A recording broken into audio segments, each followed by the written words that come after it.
Kolombia pada tahun 1970-an. Saat itu, dunia kriminal di negara ini sedang didominasi oleh satu nama besar, yaitu Pablo Escobar dan kartel Medellin. Sosok yang dikenal sebagai Raja Kokain ini menjalankan bisnis narkoboy dengan cara yang brutal. Ledak, penghilangan nyawa massal, dan aksi telol menjadi senjata utamanya. Tapi di sisi lain negara, ada kelompok lain yang diam-diam membangun kekuatan.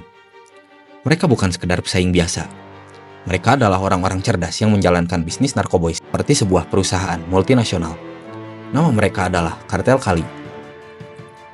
Didirikan oleh dua bersaudara, yaitu Gilberto dan Miguel Rodriguez Orejuela, serta dua partner mereka, yaitu Jose Santa Cruz Londoño dan Elmer Pacho Herrera.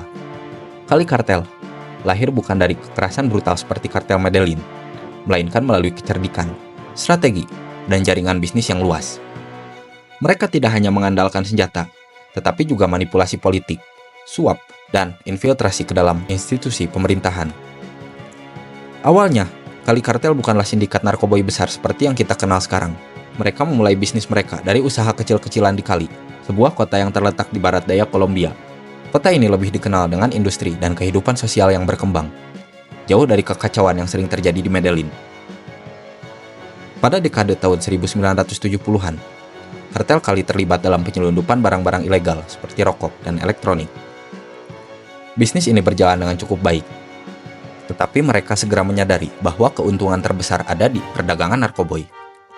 Saat itu, permintaan kokain mulai meningkat di Amerika Serikat, terutama di kota-kota besar seperti Miami, New York, dan Los Angeles. Melihat peluang ini, para pemimpin kartel Cali mulai mengalihkan fokus mereka ke produksi dan distribusi kokain. Berbeda dengan Pablo Escobar yang membangun jalur perdagangan kokain dengan cara kekerasan, Cali Kartel lebih memilih metode yang lebih rapih dan juga tersembunyi. Mereka membangun jaringan produksi kokain yang tersebar di berbagai daerah terpencil di Kolombia, serta membangun jalur distribusi yang lebih aman dan tidak mencolok. Salah satu keunggulan utama kartel Cali adalah strategi bisnis mereka yang sangat terstruktur. Mereka mengoperasikan bisnis narkoboy layaknya sebuah perusahaan raksasa, dengan pembagian tugas yang jelas di antara para anggotanya. Gilberto bertindak sebagai pemimpin utama dan otak strategi. Miguel peran dalam pengelolaan logistik dan distribusi, sementara Jose Santa Cruz Londoño mengawasi jaringan perdagangan internasional. Pacho Herrera bertugas sebagai kepala keuangan dan pencucian uang. Mereka menggunakan berbagai teknik untuk menyamarkan transaksi narkoboy, termasuk investasi dalam bisnis legal seperti bank, perusahaan konstruksi, dan bahkan klub sepak bola. Salah satu aset terbesar mereka adalah América de Cali, yaitu klub sepak bola ternama di Kolombia yang digunakan sebagai alat pencucian uang. Kartel Cali juga memiliki jaringan intelijen yang kuat. Mereka menyuap pejabat pemerintah, polisi, dan bahkan pejabat tinggi militer untuk memastikan bisnis mereka berjalan tanpa adanya gangguan. Selain itu, mereka juga menyusup ke sistem peradilan di Kolombia, memastikan bahwa jika ada anggota mereka yang tertangkap, mereka bisa segera dibebaskan. Pada awal tahun 1980, kartel Cali mulai memperluas operasinya keluar Kolombia. Mereka membangun jalur distribusi yang mencakup Amerika Serikat, Meksiko, Eropa, dan juga Asia. Di Amerika Serikat, mereka menggunakan jaringan mafia dan geng lokal untuk menyebarkan kokain di pasar gelap. Sementara di Eropa, mereka membangun koneksi dengan organisasi kriminal di Spanyol dan juga Italia. Sementara di Asia, mereka bekerja sama dengan sindikat narkoboy di Hong Kong dan juga Thailand. Keunggulan kartel Cali dibanding dengan kartel Medellin adalah kemampuan mereka untuk beradaptasi dengan lingkungan bisnis yang berbeda. Mereka tidak hanya mengandalkan perdagangan narkoboy, tetapi juga menginvestasikan keuntungan mereka dalam bisnis yang sah, membuat mereka lebih sulit untuk dideteksi oleh aparat penegak hukum. Selain itu, mereka menggunakan metode penyelundupan yang lebih canggih, termasuk menyembunyikan kokain dalam produk makanan, pakaian, dan barang elektronik. Mereka bahkan membangun jaringan laboratorium kokain di luar Kolombia untuk mengurangi resiko operasi mereka terungkap. Meskipun Cali Kartel dan kartel Medellin sama-sama beroperasi di Kolombia, hubungan mereka tidak pernah harmonis. Pada awalnya, kedua kartel ini memiliki kesepakatan untuk berbagi pasar dan menghindari konflik. Namun, seiring berjalannya waktu, persaingan mereka semakin memanas. Pablo Escobar tidak menyukai metode Cali Kartel yang lebih halus dan penuh dengan strategi. Baginya, cara terbaik untuk menjalankan bisnis adalah dengan kekerasan. Sementara itu, pemimpin Cali Kartel melihat Pablo Escobar sebagai ancaman bagi stabilitas bisnis mereka. Pada akhir tahun 1980-an, perang antara kartel Cali dan kartel Medellin pun pecah. Kartel Cali menggunakan strategi berbeda untuk melawan Pablo Escobar. Mereka tidak menyerangnya secara langsung, tapi lebih memilih menggunakan intelijen dan bekerja sama dengan pemerintah Kolombia serta agen-agen asing seperti DIE. Mereka membentuk aliansi dengan kelompok paramiliter dan militer Kolombia untuk memburu Pablo Escobar dan melemahkan jaringan Medellin. Dalam beberapa kasus, kartel Cali bahkan memberikan informasi kepada pemerintah tentang pergerakan Pablo Escobar, sehingga aparat bisa lebih mudah menargetkannya. Strategi ini terbukti berhasil. Pada tahun 1993, Pablo Escobar akhirnya tewas dalam baku tembak dengan pasukan Kolombia. Dengan kematian Escobar, kartel Cali pun menjadi kekuatan utama dalam perdagangan narkoboy di Amerika Selatan.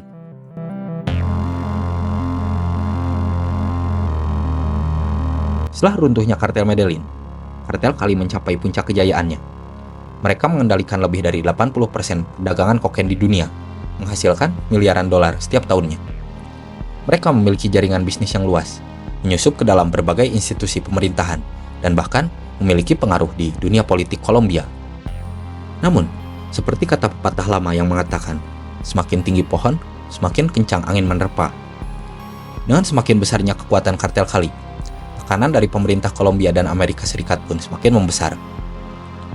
Pada pertengahan tahun 1990, DIE dan pemerintah Kolombia meluncurkan operasi besar-besaran untuk menjatuhkan Cali Kartel. Mereka mulai memburu pemimpin kartel, menyita aset mereka, dan membongkar jaringan distribusi mereka. Pada pertengahan tahun 1990-an, Kolombia diguncang oleh salah satu skandal politik terbesar dalam sejarahnya.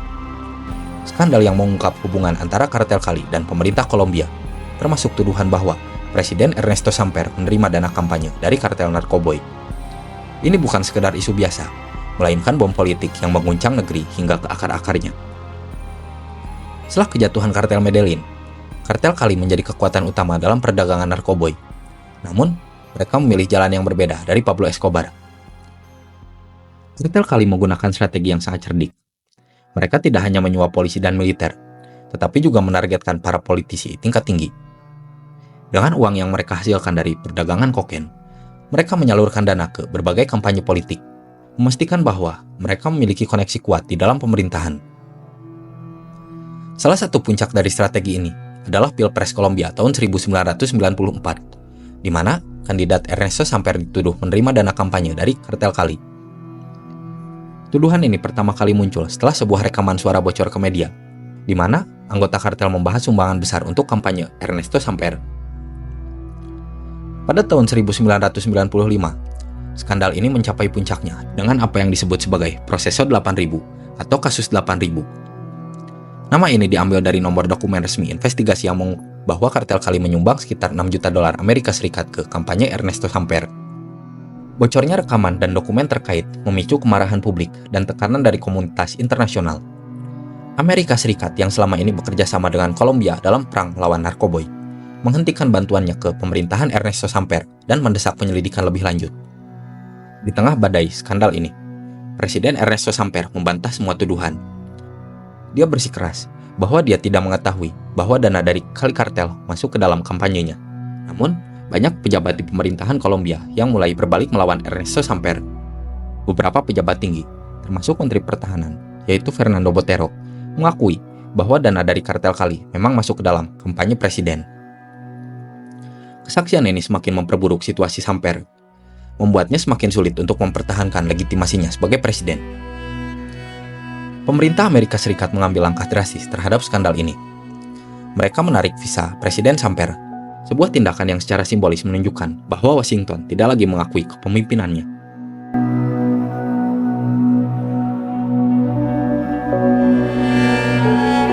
Setelah puncak kejayaan mereka di awal tahun 1990-an, kartel Cali mulai menghadapi ancaman yang semakin nyata dari berbagai pihak. Pemerintah Kolombia bekerja sama dengan Badan Penegak Hukum Narkotika Amerika Serikat, yaitu DIE.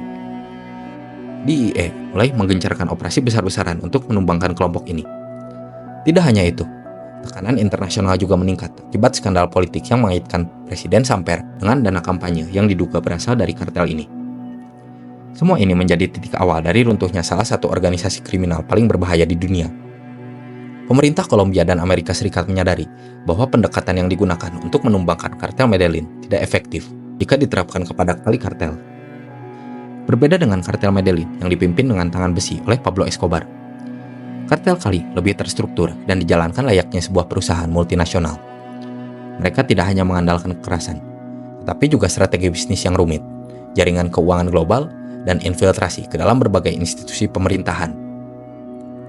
Karena itu, strategi yang digunakan untuk menumbangkan kartel Cali lebih berfokus pada serangan finansial, operasi intelijen, dan juga operasi yang senyap, dan infiltrasi ke dalam jaringan mereka.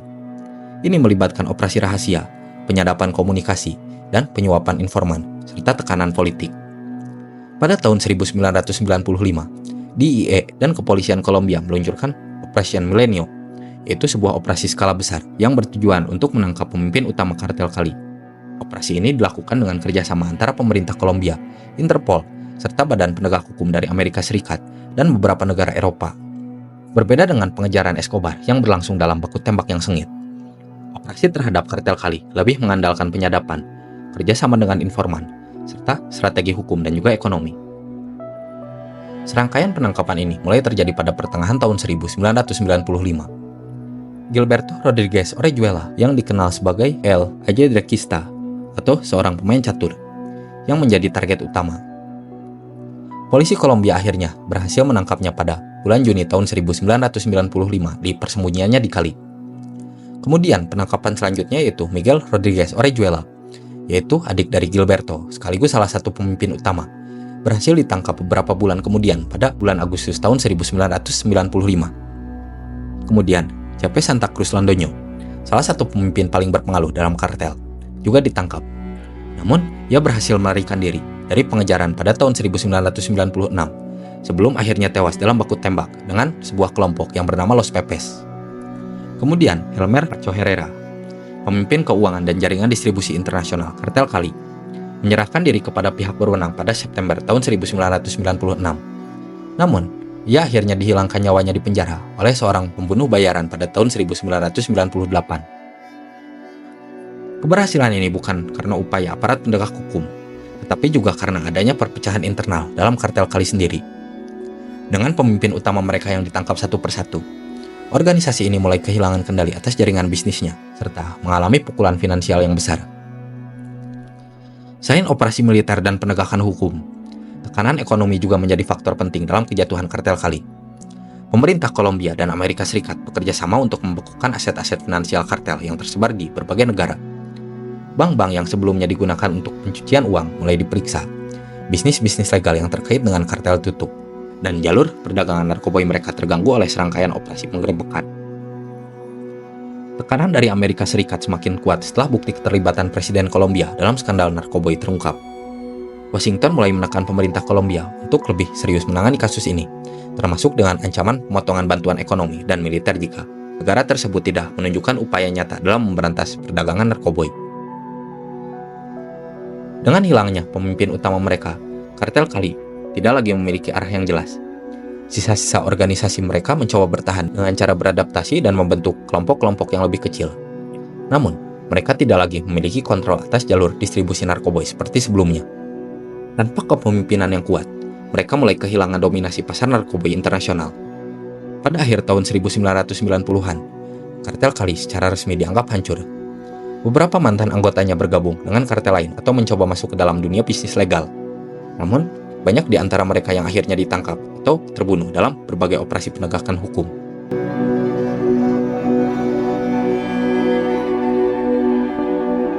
Setelah kejatuhan kartel Cali pada akhir tahun 1990-an, para pemimpinnya yang telah ditangkap menghadapi tantangan terbesar mereka, yaitu ekstradisi ke Amerika Serikat.